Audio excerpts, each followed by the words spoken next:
उद्यापासून पावसाळी अधिवेशन सुरू होत आहे आणि राज्यात ऑपरेशन टायगर राबवण्यात आलंय।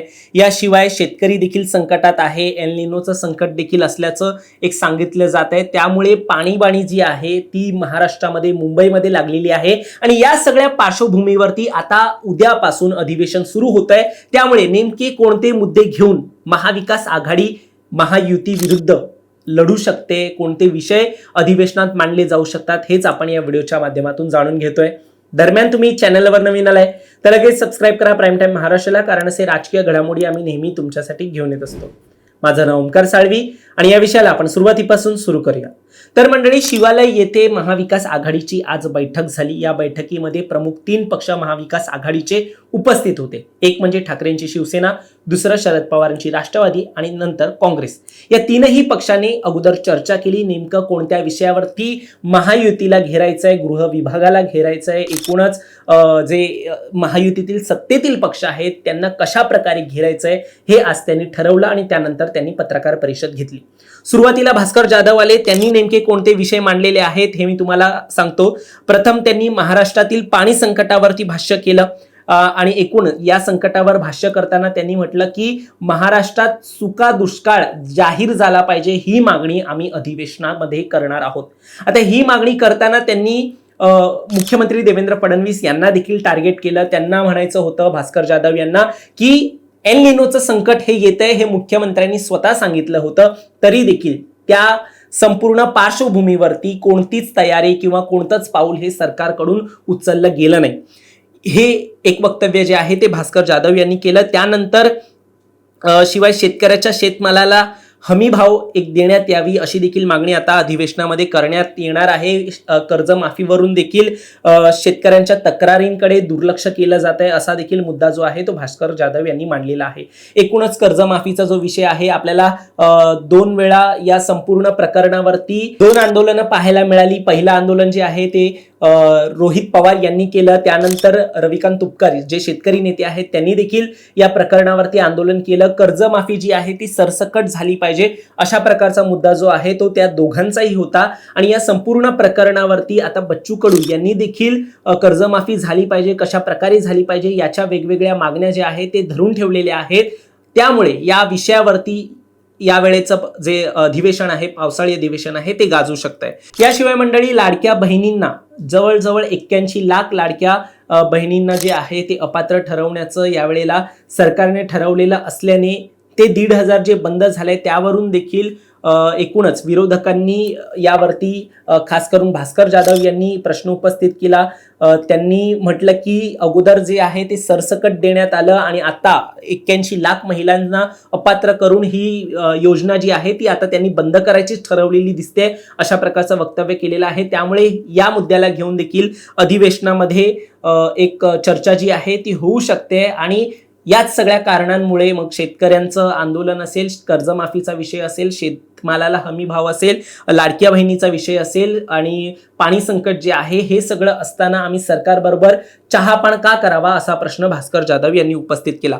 शिवाय कायदा सुव्यवस्थेचा प्रश्न जो आहे तो महाराष्ट्रामध्ये एक निर्माण झालेला आहे अशा प्रकारचं वक्तव्य करत भास्कर जाधव यांनी नसरापूर प्रकरण जे होतं, अत्याचाराचं प्रकरण होतं, ते देखील समोर आणलं। त्यामुळे या गोष्टीवरून देखील आम्ही सरकारला घेरू अशा प्रकारचं वक्तव्य त्यांनी केलेलं आहे। शिवाय नीट पेपर फुटी प्रकरण जे आहे त्यामध्ये जे विद्यार्थी होते त्यांनी जीवन संपवण्याचा प्रयत्न केला, त्या ज्या घटना घडलेल्या आहेत त्या देखील कायदा सुव्यवस्थे अंतर्गत येतात।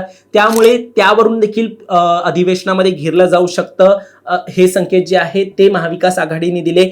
खासदार फुटीवरून देखील एकूण खंत व्यक्त करण्यात आली या प्रकरणामध्ये आणि यावरून देखील आम्ही सरकारला जाब विचारू अशा प्रकारचं वक्तव्य भास्कर जाधव करत होते। शिवाय निवडणुकीसाठी पैशांचा बाजार मांडला असल्याचा आरोप देखील भास्कर जाधव यांनी केलेला आहे।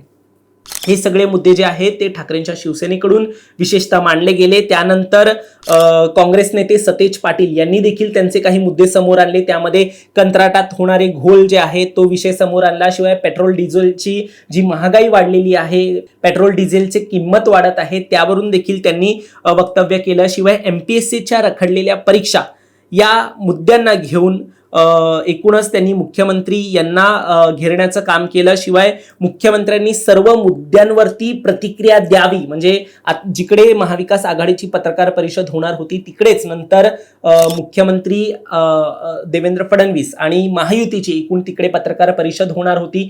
त्यामुळे त्यांनी म्हटलं की पुढच्या जेव्हा तुम्ही आमच्या नंतर याल, पत्रकार परिषदेला याल, तेव्हा हे सगळे मुद्दे जे जे आम्ही मांडलेले आहेत त्यांच्यावरती तुम्ही प्रतिक्रिया द्या, तर काहीतरी बोलल्यासारखं होईल, अशा प्रकारचं वक्तव्य सतेज पाटील यांनी केलं. त्यानंतर जयंत पाटलांनी हातामध्ये माईक घेतला आणि त्यांनी भ्रष्टाचाराचे आरोप केले. जलजीवन मिशन असेल किंवा रस्त्यांचे विषय असतील, त्यांची सरकारने बिलं जी आहेत ती पेड केलेली नाही आहेत, सबमिट केलेली बिलं पेड केलेली नाही आहेत, कुठेतरी बिलं देखील आलेली नाही आहेत आणि अशा सगळ्यामध्ये कामाचा दर्जा जो आहे तो खालावत चाललेला आहे.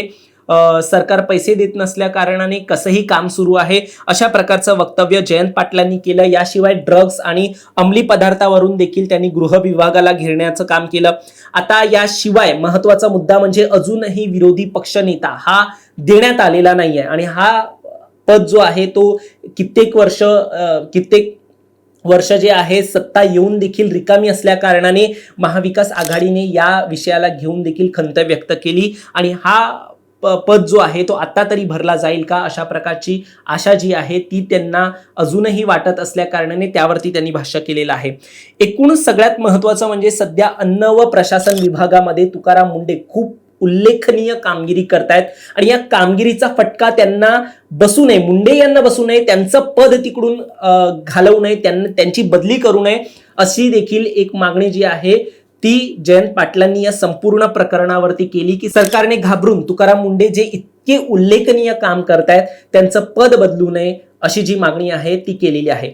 या संपूर्ण प्रकरणावरती आता आपल्याला अशाच ज्या घडामोडी आहेत ते पाहायला मिळतील. एकूण शेतकऱ्यांचा विषय आहे, पाण्याचा दुष्काळ जो आहे त्यावरून संकट जे निर्माण झालेलं आहे तो विषय असेल, ड्रग्स प्रकरण असेल, अत्याचार प्रकरण असतील, आणि तुकाराम मुंडे यांनी जे कार्य हातात घेतलेले आहे त्या कार्याला बळ देण्याचं काम जे आहे ते सरकारने केलं पाहिजे. अशा प्रकारची वेगवेगळी मुद्दे जी आहेत, मांडणी जी आहे ती आज पत्रकार परिषदेमध्ये झालेली आहे.